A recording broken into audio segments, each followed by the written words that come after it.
On behalf of all of us at Thomas Carroll, good morning, everyone. Thank you so much for joining us for what should be a very informative and interesting Q&A with our outstanding guests, Eddie Butler, Robert Jones and Will Carling. These guys are busy people and we're very grateful for their time and support.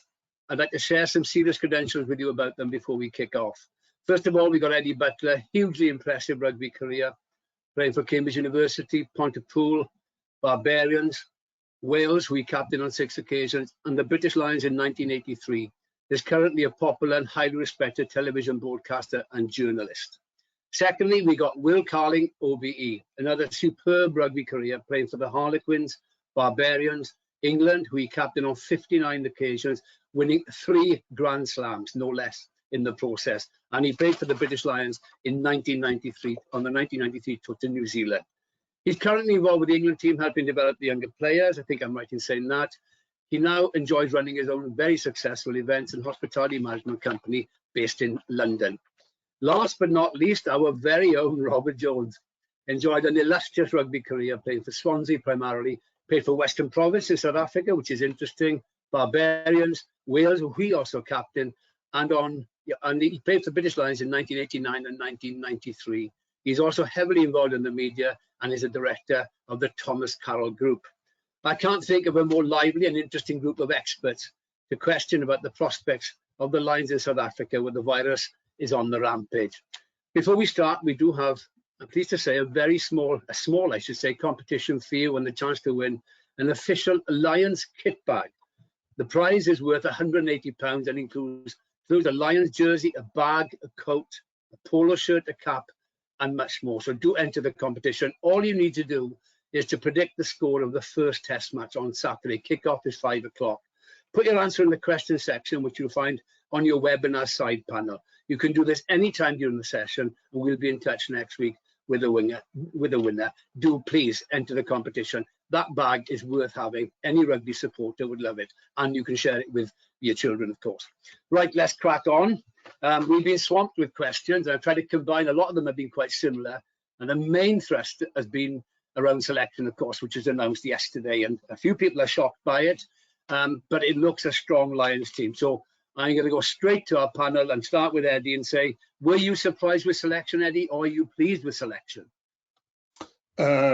I'm pleased with the selection because I think it's based on form. And I think the outstanding example of that would be Jack Conan playing at number 8, that he's just played his way into the 15. And, we in Wales were expecting Taulupe Faletau to get the nod there. But I think Jack Conan has just worked his way in on merit. And so it's brave. You go with your preconceptions and your own ideas, and to be able to persuade yourself to change at such short notice, I think that's a very positive sign, and I think it means I think it shows that there's a good trust there between coach and players. So am I surprised? I suppose I'm a little bit surprised because you come the first test, you veer towards caution, and Warren Gatland has done anything but that. You've gone straight to the number 8 position, which was your position, Eddie. What about the rest of the back row? Are you pleased with the back row? I mean, Ty Burn not being in, I think is a bit of a, to me it is, because I thought he was a serious bolter. But the back row, the combination looks good to you, Ed? Well, I think the story was that Courtney Laws went to see Warren Gatland one breakfast and said, Warren, have I done something wrong? I don't seem to be getting much game time. And Warren just looked him in the eye and said, yeah, you're going home, mate. And then, of course, is it a surprise that Courtney Laws starts at 6? I don't think so. I think he was always going to pick a tall 6 for the line-out option. So it was either Ty Burn or Courtney Laws. And again, you have to just go say that the 23 is all important now. You think of what South Africa pile off the bench. It's a very deliberate policy of keeping it hammer hard right to the bitter end, and I think the Lions have gone there. So Ty Burn on the bench, I don't think it sort of weakens anything. It just means he has that role as an impact player. Tom Curry, there was the lobby for Hamish Watson, and it's a very strong lobby because he's been playing very well. I just think though that the South Africans look at a small, hard runner and go, well, we just rip you limb from limb. You know, if you think you're going to run through us like you run through the lions or the sharks, you know, you think again, because we eat people like you. Thank you. I'm a big fan of Tom Curry. I'll come on to Will. I mean, there are 8 players in the match day 23 from England, Will. They came 5th in the Six Nations Championship. I'm not saying that players don't deserve to be picked, but was that a surprise for you, or, you know, what do you think of selection generally? You are saying that, aren't you, Brynmor? You are. That's what you're saying. And it is a shock, isn't it? I would joke. I'd say I was expecting more, but it's yeah. When you look at what they delivered in the Six Nations, you would never. I don't think even me as a biased Englishman, I wouldn't have picked that many. But Warren's obviously been watching them on tour. I mean, I think in a way it shows how poorly I say, you know, we England performed in the Six Nations, because you know, they are good players. And in terms of, I suppose Elliot Daly is probably a surprise for a lot of people in terms of his selection. I think Anthony Watson's been outstanding, although, you know, you look at that back three, and there's quite a lineup. You know, Josh Adams not being in is like, I mean, I don't know how you have a conversation with a man who's played as well as he has, and you're saying, but you're not in the Test side. That's an interesting conversation. Courtney, you know, Eddie was just saying, hey, I'm biased. Courtney's a hugely impressive guy. I know that's got nothing to do with the rugby, but maybe they wanted to put a few hits in, you know, on the South Africans inside backs, because he loves doing it. But apart from that, yeah, I think it is. But, you know, we sit back here and you know, you just don't know. We see what happens on the pitch, but, you know, you guys know this better than me. There's little bits that happen at training. There's chemistry, isn't it? There's stuff. There's teammates. There's stuff that we have no idea about, which obviously Warren sees, you know, every second of every day, and I'm sure that comes into selection too. Yeah, just one point on the back line, Will. I think Hogg. I mean, I'm a big Liam Williams fan personally, but Hogg, Daly, Watson, at least we seem to have try-scoring potential. But sometimes if the pack will gain parity and we get some good ball, we got guys who can actually beat people and score tries, and I find that encouraging personally. Rob, I'll come on to you. What was it, the selection? I saw your prediction on the weekend, and the team is nowhere near what you predicted. I think we're all the same. We couldn't see this coming. Yeah, I mean, for once, I mean, normally you've got a general idea of probably the nucleus of any Lions team, Bryn, over the years, but I think nobody would have had any idea on selection. Or, you know, there might have been a few standouts, but generally, very few people would have got this right. And, you know, going back to Ed's point, you know, there are a lot of players who played their way in. Jack Conan, probably one of them.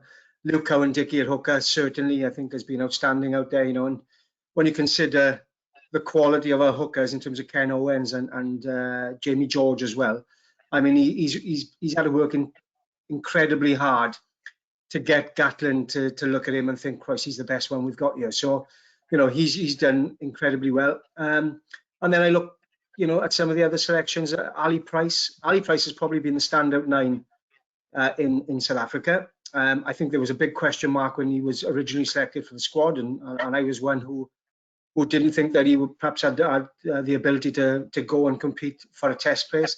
But my one big question mark over that is, you know, the fact that maybe Conor Murray and Gareth Davis haven't performed particularly well out there. But I'm a little bit concerned about the opposition that Ali Price has played against. You know, it's been pretty weak and poor. You know, he's had an armchair ride in terms of his scrum half play. And this is a huge test. I mean, it's a different level playing against the Boks on the weekend. And, you know, I think I remember last year, Maro Itoje put a huge amount of pressure on his left foot kicking game, and his game sort of struggled and fell apart a little. And I'm sure South Africa would look to, you know, put the similar pressure on him. So I'm a little bit concerned at 9. I think Dan Biggar was always my choice at 10 because he's steady. He's performed really well for Northampton and Wales over the last 12 months, and gives you perhaps more of a physical edge than some of the others. But yeah, I think there's a lot of interesting calls, and I think the back three. Just one interesting statistic: you normally get a flavour of combinations leading up to the Test match. In terms of trying different combinations. If you look at the back three, that back three haven't played together on any of the Lions games so far. Elliot Daly and Henshaw have played one game, and that was last weekend. The halfbacks haven't started together. The front row haven't started together. Aaron Jones and Itoje have got a history of playing together, but certainly not on this tour. And then the back row is untried as a unit. So, it almost goes against what we've seen from Gatland over the years in terms of how he's selected and the loyalty he's shown and the experience that he's always looked to have. And maybe Gregor Townsend has had a bigger influence than I might have thought in the overall selection. Eddie, thank you, Rob. Eddie, are you shocked that Alun Wyn Jones is starting? I mean, I won't ask you if it's a shock that he's captain, because he was the captain initially, but he's recovered from a dislocation of the shoulder. It can't have been that serious an injury, because I don't care how hard a person is, you don't recover from those things very easily, but he's clearly fine. Are you shocked that he's back in, or is it because Murray wasn't going to get the position at 9, so Alun Wyn had to come in?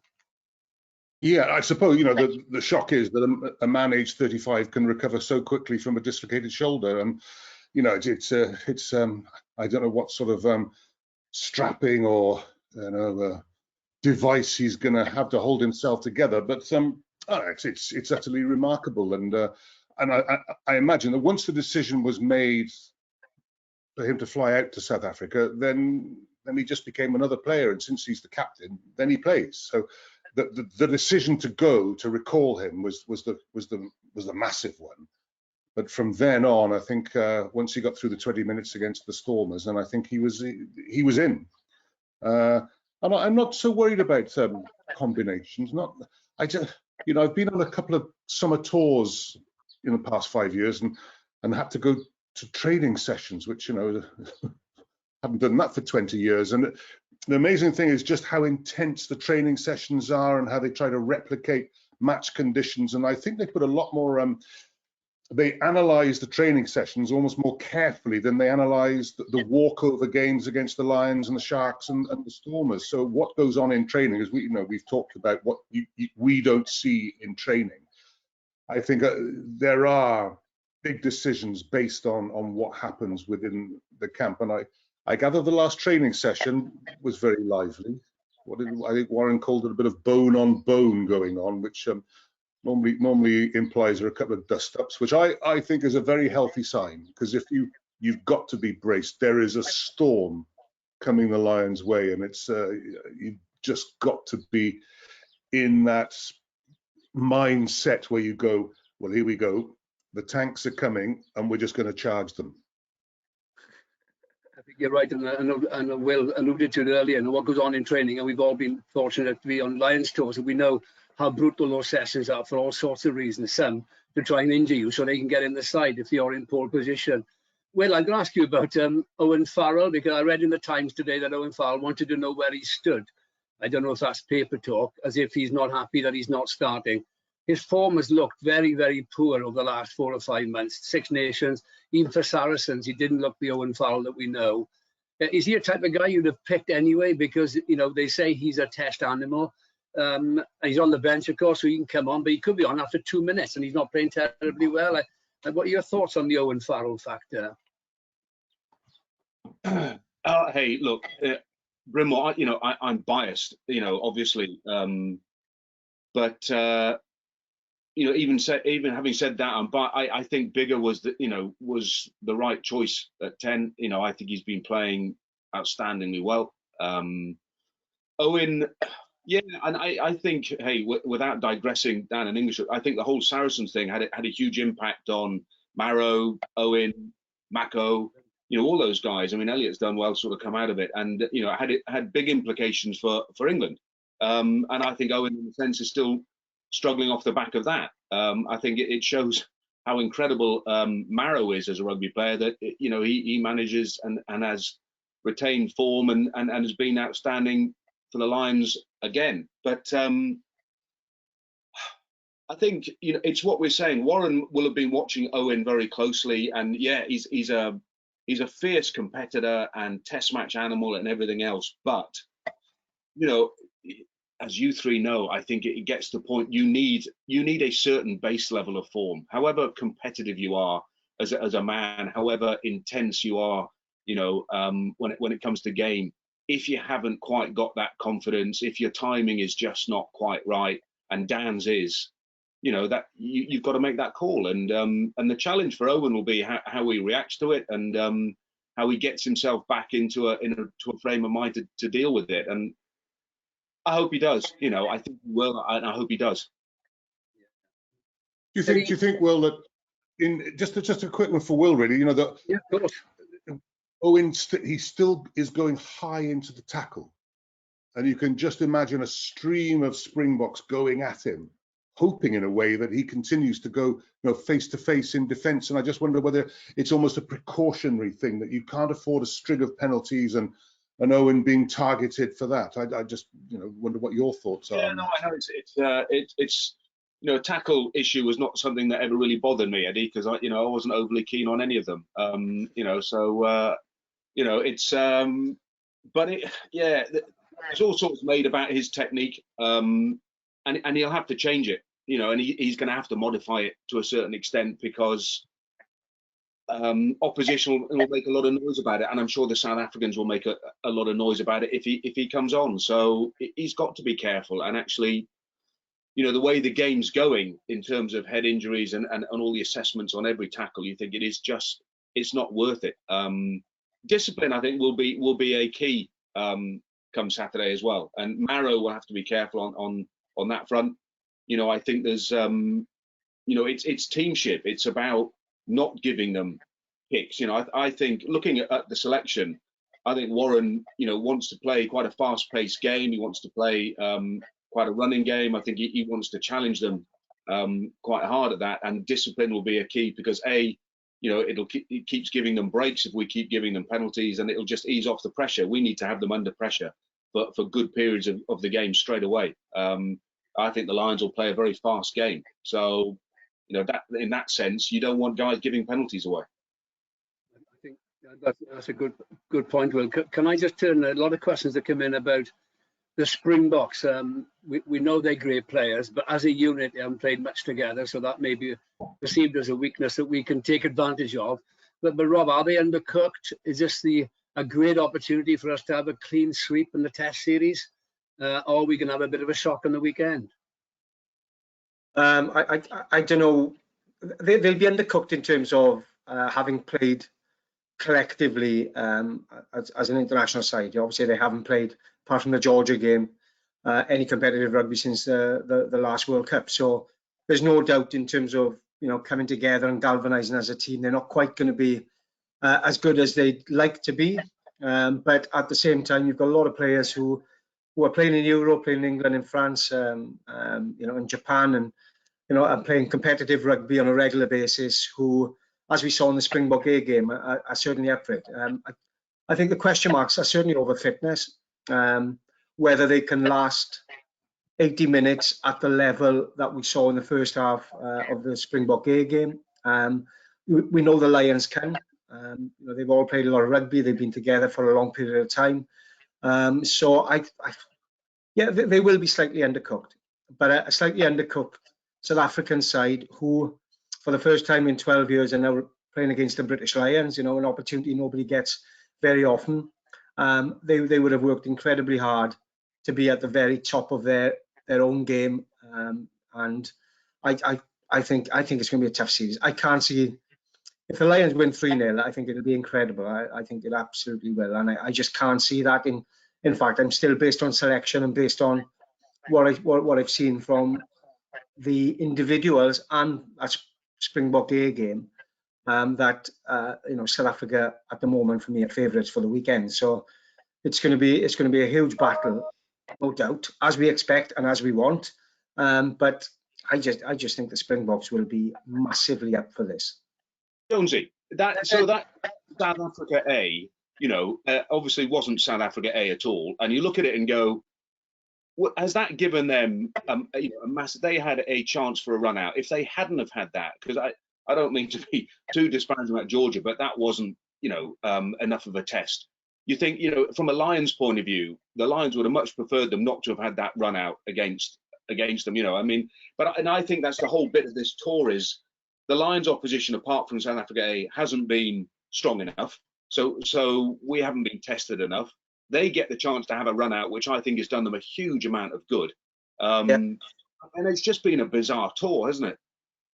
Well, I think Rassie Erasmus wanted to play them again on the Saturday instead of the Stormers, just to give more game time, I suppose, as a unit and individually. And obviously, Declan turned that down for obvious reasons. So he didn't want to give them any more opportunity to come together as a team. So.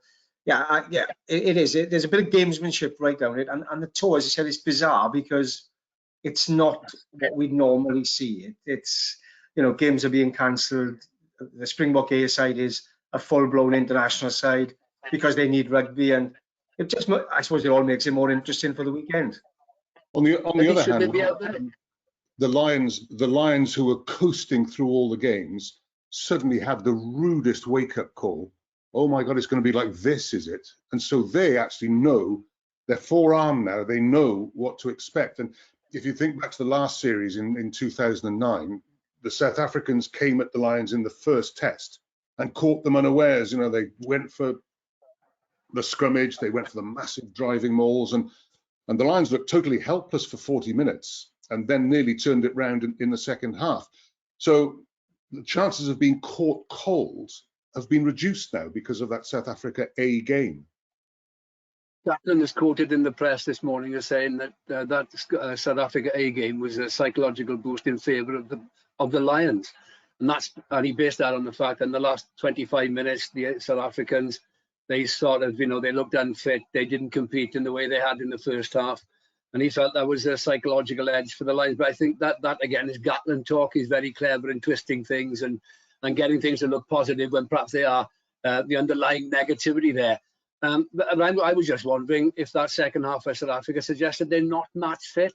And you boys know better than anybody, match fit in international rugby is not match fit to play a game of rugby anywhere.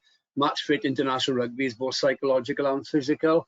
I'm just wondering if the South Africans are still way off it. And again, you boys would know that winning the first test is vital. And for the people who are listening into this webinar, the first test is easily the most important game in the whole series, you could say, because winning that creates a platform of confidence and self-belief to go and win the series. But Ed, what are your thoughts on that sort of last 25 minutes? Is it relevant? Will and Rob seem to think perhaps it's not. Is it relevant? Well, I do, because if the South Africans are allowed to play a heavyweight set-piece game and just running their big guys at our little guys, then they can play for 4 hours without feeling it. So what you've got to do is expose their lack of aerobic preparation by running them around. They are huge physical specimens. But if you get them running, they can't go for 80 minutes not on their own terms. If they control the pace of the game, then they can play forever. But if the Lions can get them panting, then I think it won't be the last quarter. I think they could almost go after 50 minutes. When you played against South Africa, were they always your most physical matches, or the All Blacks are pretty formidable as well? France can be very difficult. South Africa, do they sort of stand out in the memory for you as being the most physical of games? Yeah, they like the physical stuff, don't they? They look for it. But just going, Eddie, on that, I think there is an advantage for the Lions in terms of fitness, definitely, because even without, I watch the young guys. You watch guys now come from club rugby, and I'm sure it's the same in Wales and Scotland and everything. The difference still between club rugby fitness and test fitness is still significant. And you watch them come into camp, and you can see, the S&C guys have a look at them, and you can see the difference. Now, a lot of those South Africans have been playing either club rugby or provincial rugby, and it's different. So I think that, you know, I definitely hope that that's an advantage, you know, for the Lions. If they can deal with the sheer power of the set piece, then, you know, they'll want to be moving it fast. But so going back, Brynmor, yeah, the South Africans, in terms of brutality, I think they are, for me, they were the number one side. The All Blacks are always like a, you know, they like to get stuck in, but they've got skill and a little bit of finesse, and you know they had a few players, whereas the South African pride themselves on just the brutality of it. And geez, you know, touring there, I did it with England, and you think it's a tough place to play. I think the other advantage, in a sense, for the Lions is that, you know, we've now got 3 tests in at sea level, which I think is great. Listening in, playing at high veld is a different environment altogether. You know, you have to get your oxygen in and what have you. And can I ask you then, on from a South African, I can't remember if you played against South Africa, because in the days that we played, and we played together a lot, you know, South Africa weren't on the international fixture list.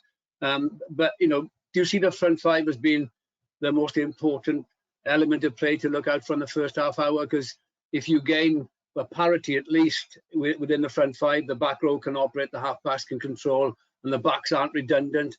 For the people listening to this webinar, do they have a good look in the first half hour how the scrums are going, how the front five are carrying, how they're defending? Is that pretty critical in assessing how things are unfolding on Saturday? I think so. I think South Africa will drive a lot of mauls from lineouts. They'll try and put some real pressure on at the scrummage and perhaps hold the ball in the back, go for a second drive. And of course, then they've got Faf de Klerk, who will be controlling things. And if he's on the front foot, he'll be doing a lot of kicking. I think Andre Pollard and Faf de Klerk will kick a lot. And I think it's inevitable that I don't think it's going to be particularly pretty from the South Africans' perspective. So the Lions, to counter that, have to play a more counter-attacking game, have to be more fluid. They have, as I say, you know, you have to get the big South African forwards running not on their terms. So I think there will be a huge contrast of styles. And if there's not, I mean, Wales in the semi-final against South Africa in the World Cup chose to take on the South African forwards and kick a lot themselves, and it very nearly worked. Whereas I suppose the England game plan in the final was to try and replicate what they did against New Zealand in their semi, and of course it all went pear-shaped because they left themselves vulnerable for that huge assault on their set piece. So, you know, whatever you do, you just have to get it right, or they will just juggernauts just wipe you out. If things don't work out, Rob, in the area that Eddie's just highlighted, I mean, Ali Price is in for a tough sort of first encounter at that level, isn't he? Because he played for Scotland, and he's a good 9, and he's playing well. I mean, it's going to be a different environment for him on Saturday if the pack don't deliver and create a proper platform for him. Absolutely, I think any 9 would want a platform to work off, and Ali Price has played the last 2 or 3 games in a Lions shirt behind a pretty dominant pack of forwards, which makes life easy. You can make decisions quickly. He's been very good at bringing, you know, some of his attacking forward runners into play around the fringes, both inside and out, and he's done that very well. But that's when you're on the front foot, when you've got momentum, and he's not going to have that for 80 minutes on the weekend. So it's a totally different game for him. I'm sure they pressure his own kicking game, and you know they would have done their homework. There's no doubt about it. I mean, there's a number of, you know, sort of key battles, and probably one of the biggest behind for me would be the fact that Duan van der Merwe has been picked, you know, but he's taken on probably one of the trickiest runners in World Rugby in Colby. And, you know, I mean, as a matchup for the ability to beat one or get round someone, you know, there's only one winner there. I'm sure Colby and South Africa are licking their lips at that selection. But at the same time, and probably Eddie has said about, you know, if South Africa don't get ball and Colby doesn't get opportunities there, and then the likes of van der Merwe can be as effective as we've seen him with ball in hand. And it's interesting. There's battles everywhere. I mean, Faf de Klerk has been playing exceptionally well. He's an incredible competitor, but he reads the game. He's almost been given the authority to play what's in front of him, to kick where he feels right. He's not playing to any pattern, maybe as we've seen, again, which is Gatland of old, although we are starting to see some differences now. And, when you're behind a pack that potentially is as dominant as this South African pack can be, then you don't want anyone else at 9 at this moment in time in World Rugby to be controlling and dictating things. So there's lots of things. I mean, the fitness thing, and I know I'm moving from one to the other here, but the fitness thing is definitely one that the Lions can play on. And I think, but it is about how much possession you have, how you use it, how long you keep it, and how much you move, the big South Africans around. I think the point Eddie made earlier, I thought Wales were, in that game against South Africa in the World Cup, I thought we were poor because in the first quarter of an hour, we tried to go round them and gained a lot of ground on the outside. Josh Adams looked fantastic, coincidentally enough. And then we reverted to this arm wrestle. Well, I would have thought there's no pack in the world who really wants to arm wrestle with the South Africans. You've got to think of ways of overcoming it, and that's going round them. Just a view I haven't. And I'm going to ask Will then, with Daly, I mean, he's in the centre, he's played fullback, he's played wing for England, he's played for Lions before. Then you've got Watson, and then you've got Hogg. Do you think Gatland may have learned the lesson that what he learned in the World Cup when South Africa easily beat us? Their scoreline doesn't suggest it did. I mean, Wales, that is. Where he wants to go round them this time. He wants some ingenuity to try and defeat them and not take them up front, apart from making sure we get quality ball. But with Daly and Watson and Van der Merwe was down the middle, big guy and all of this. So I'm just wondering, is that what his thinking is? He talked about fast rugby. I think you're right, Will. But he's picked a team. He wants the ball out wide. He's not going to pick that back three unless he wants them to get the ball. Yeah, and they're not the answer to everything, but I think you look at the way the All Blacks play South Africa. They don't arm wrestle them. They're clever, and I hope Warren's had a look at that, and hence why I was quite surprised at his midfield selection when it came to the tour. I thought Jonathan Davis would go. I must say, is fit. I thought Slade would go because I think you need some clever players in order to expose some gaps in the South African defence. But so hence he's put Daly in the centre. He's got some pace. And I think Price bigger. That's why I think we will play less of a kicking game than many predicted when they first saw selection, and maybe even the South Africans thought we would try and take them on with the kicking game. But I think we've got to move. We've got to keep the ball in hand. You've got to use Curry, but in terms of pace, the pace of the game. But if we get sucked into exactly what you said, Brynmor, we get sucked into an arm wrestle.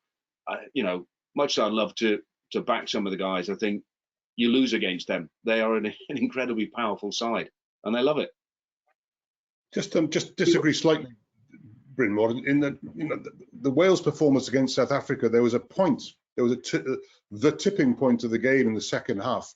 Wales were on top, and they were actually on the brink of winning that semi-final, and then South Africa actually broke free, but only at the end. So you might say that actually the decision to go for the arm wrestle very nearly paid off.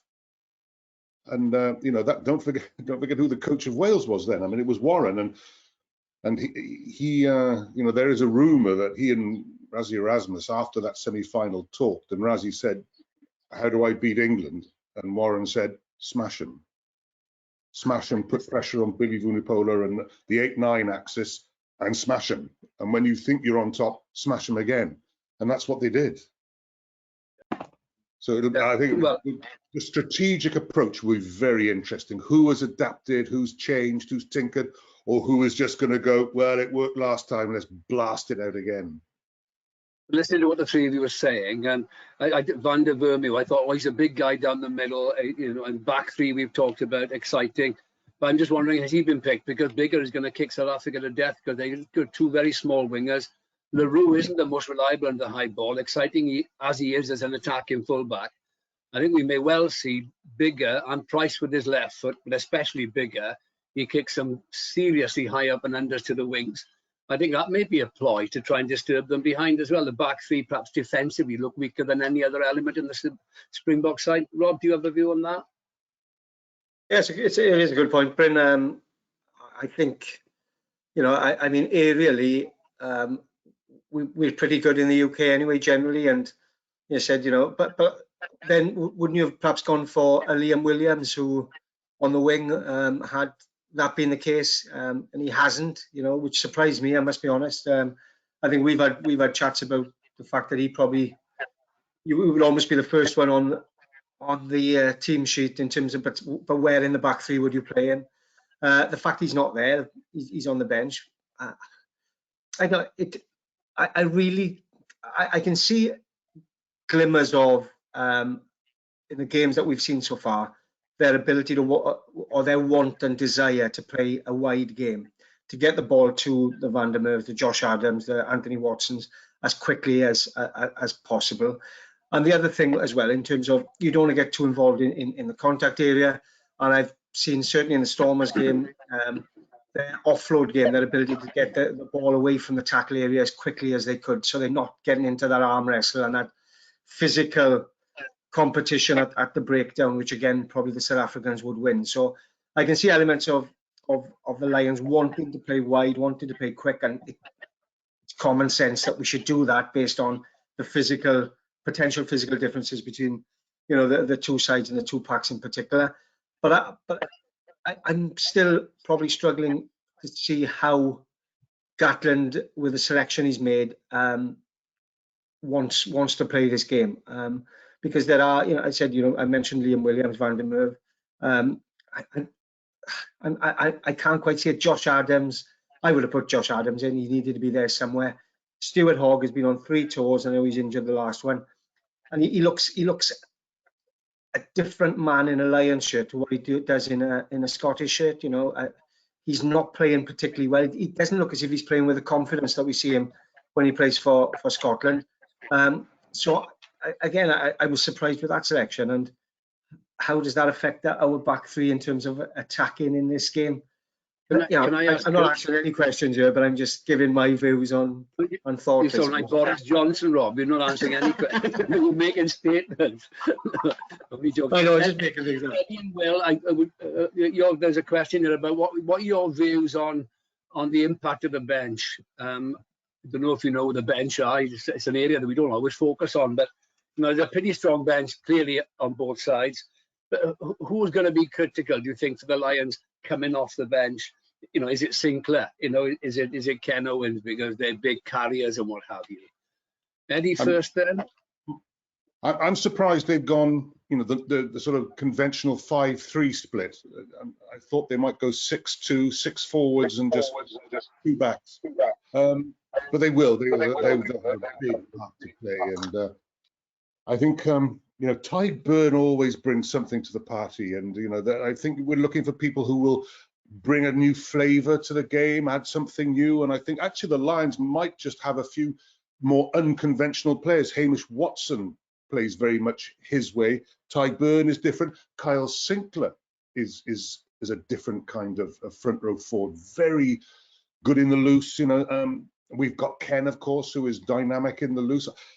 I like the Lions bench. I think it's okay. I do worry about Owen Farrell's form and just his where he is at the moment and in his sort of rugby career. But you know, he's been a very important element in recent Lions history, so he can't be discounted. I'm just, you know, look, I know there's Malcolm Marks, who's always excellent, world-class player, but you know, I think the Lions should. The 23 looks absolutely spot on for me.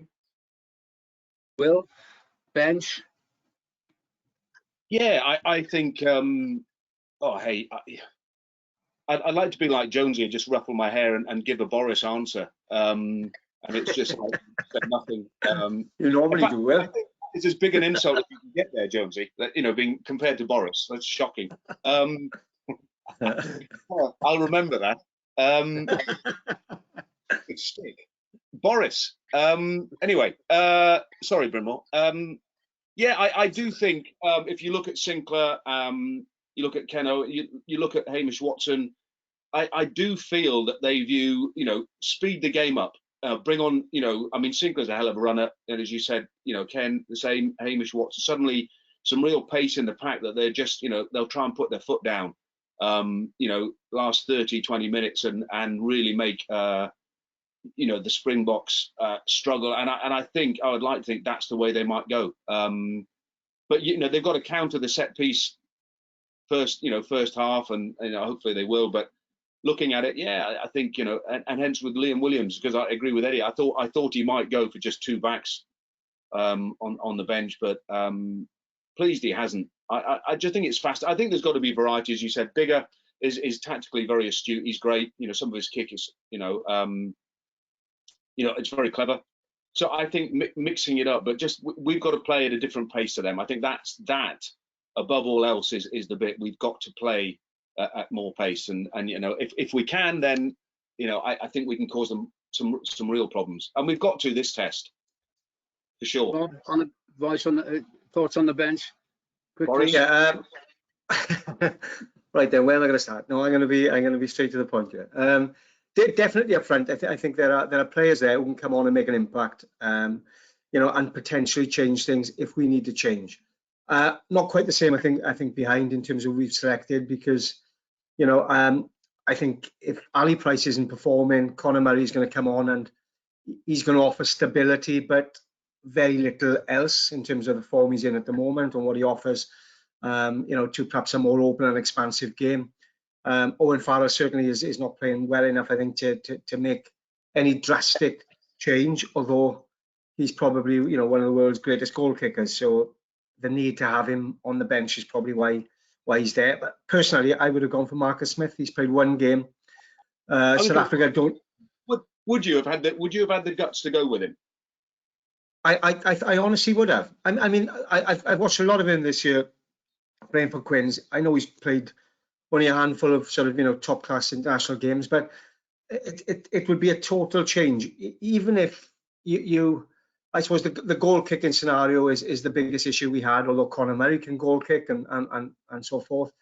But I just think if you want to change things, and South Africa would not know a huge amount about him. They might target him, but I think if he's got sort of 20 minutes, 25 minutes when the Lions are under pressure and you throw caution to the wind, you have to have players like that. Finn Russell was selected in the first instance probably to offer that off the bench, in my view, because he's unpredictable. He can win games, he can lose games, but certainly he will change games for better or for worse. And I think Marcus Smith can offer you that. So, yeah, I think you've got to be a little bit bolder, and it might change for the second test. I think the one thing Gatland has said, and I agree with him, is that the depth of the squad, if they do lose on the weekend, it's not all over, because they can make significant changes with huge experience and quality for the next game, for the third game, which could make a huge difference. So I think the depth of their squad in comparison to the Lions is vast. It's quite interesting, isn't it, that South Africa talk about their bench, but they talk about no one on the bench apart from the front row. And that just fits their style, doesn't they? Come on to actually increase the pressure on the opposition in the style and way that they play, that the three of you have confirmed. Can I just we're sort of running out of time, but can I just steer away slightly from the sort of game itself? And it's a political question, but it's nothing too sensitive. But we've got a lot of people ask the question: should the Lions be out there at all? Just a brief reaction, with this pandemic and the social unrest in South Africa. Now that the series is starting, we're all getting excited, but no crowds, no nothing, difficulties everywhere. Have you been of the opinion? I know Rob's, but I know the audience will want to know Rob's. But Eddie, and Will especially, what have your thoughts been on this? Well, I think the question was asked during the Six Nations: should we be playing this tournament in the pandemic? And my answer is yes, because in a way it's a sort of social duty to provide something in a very difficult time for everybody, and it's all done in extremely controlled, as much as you can control a pandemic. The conditions are very well monitored, and I think it's a public service. It's a bit of entertainment, and we've had we've had the Open Golf, we've had Wimbledon, we've had the Euro Championships, and I know the situation in South Africa is particularly bad at the moment, but I think you can create sterile bubbles, and I think it'll be all right. And I'm firmly of the opinion, as the Olympics are about to start, there's probably more risk of COVID in a multi-sport environment than there is on the Lions Tour. So we'll be going parallel with the Olympics.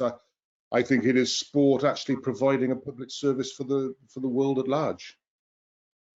Will, do you have a view on that? I think the unrest, it hadn't happened before they got there, really, had it? Hadn't got bad. So I think that's a slightly different issue. I would agree with Eddie. I think you can keep, I watched it during the Six Nations, that the bubbles, they can keep the bubbles. I think for me, there's a slightly different angle. I think they had to go from a Lions point of view, because I do genuinely think if they hadn't gone, the Lions starts to become under threat. And I was with some guys the other night, and we were saying that my concern generally for Lions tours is I think the modern player loves a Lion tour because it's the only time they get to tour. Like it's almost like the old-fashioned tour. They get time out there. There's a variety of venues. You get midweek games. They can actually have a bit of fun. Otherwise, Wales, England, Scotland, they fly in, they play 2 tests, 3, they fly out. There is no touring anymore. And I think the sadness for them is that this hasn't been a proper Lions tour. And I worry that Lions tours in the future are going to get cut further and further back. That actually the beauty from a player's point of view is that experience, is that getting to know guys like, for me, getting to know Jonesy. And I just think, and the Welsh boys, and you think that's what makes a real difference about it. And that's what I think this one will struggle with. But for me, just things like some of my memories, like I remember walking into a hotel room with Webby in Dunedin. I can't remember what it was, and he drops the bags. He goes, right. He goes, I know they call you bumface. He said, but I'm not going to call you bumface. He said, I'm just going to call you arse. And I'm like, that's fine with me, Webby. He goes, but I like you, arse.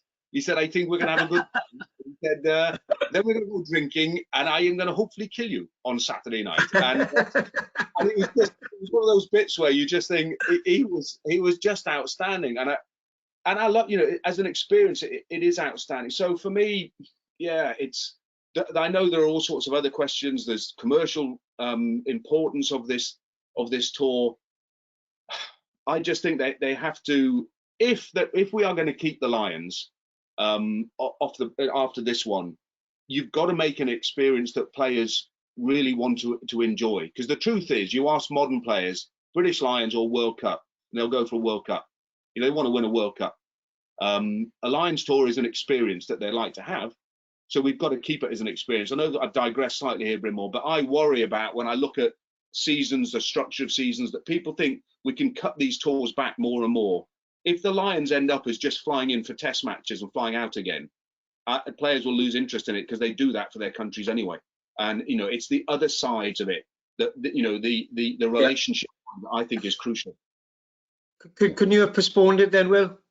I mean, that was these are unprecedented terms, and I know you've got the World Cup build up, and international sides would oppose the fact that they're not going to have their summer preparation next year and things like that. But these are different times, aren't they? And for the very reasons you've said, the experience, not just for the players, which is huge, as we all know, but also for the supporters and their ability to jump on a plane and get out there for 3 or 4 weeks and to mix and mingle with supporters from the other countries. And you're talking 25, 30,000 supporters generally would go on a Lions tour now. And I just think all that experience we've missed, these players have missed, and it's come across in terms of the games, the atmosphere, and some of the issues we've had around COVID.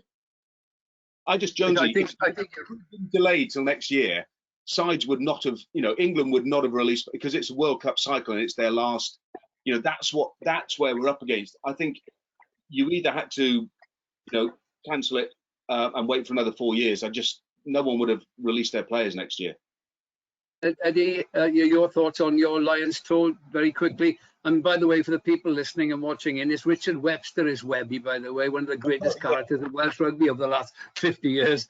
And he was the gentleman that Will enjoyed being called an arse by, you know. But he's too big to argue with Will anyway. So, Eddie, and Will would have lots more stories about Richard Webster, which we can't broadcast here. I can tell you that. No, we all have stories we can't broadcast. We have to meet in the pub everywhere. Eddie, I went out as 93. 83. I went out as a late replacement on the 83 Lions tour, and Jim Telfer, the coach, came to meet me at the airport, and he said, "Welcome to New Zealand, son. It's a tough tour." And I said, "I've been following it, Jim. I know it's a tough tour." He said, "And you've come here to replace the two number 8s, Ian Paxton and John Beattie." So I thought, "Oh, me, I'm just one replacement for 2 injured players. Got to be in with a shout here." He says, "They're both fit again. They've both done an Allen win." So I said, "What, shall I quick about turn, Jim, get back on the plane?" Go. He said, "You're here, you may as well stay." So I went and sat on the bench that very afternoon, and they were playing Counties Manukau in Pukekohe. And after the game, in those days, you didn't go on as a sub. You were just sitting there in case somebody did get injured. And you didn't do a training session afterwards. You just lolloped a couple of times around the perimeter. And as we were touring the perimeter, warming down or just stretching or doing what, all these beer cans started being thrown at us. And then the crowd started spilling over the fence and started jostling and tackling. And suddenly we had a Rorke's drift moment in the middle of the pitch, the little huddle of replacements surrounded by, I don't know, there must have been about 50 or 60 drunk Counties Manukau supporters. "Lions in brawl" was my welcome to New Zealand. And so that was it. But I didn't play that game, but my Lions record is played 1, won 1. I don't think anybody can beat 100% record. Waikato. 100%. The following 100%. I think, you could almost sit around for a few hours listening to the stories that we could share with people. I think one thing that we mustn't forget is the sheer honour of being a Lion, and these players want the experience, and we had the experience. I have to add that going to New Zealand is tougher than South Africa, but that's a story for another time, and I'm sure you boys will share that view with me for all different reasons. I complain about the fact that they keep stripping all the international players out of the provincial teams.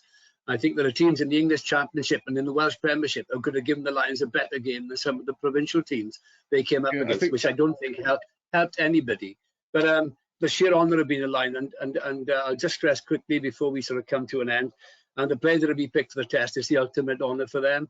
They're playing a test match for the Lions, and that is a massive box ticked, and we really, really hope they all do well as individuals, as units, and as a nation.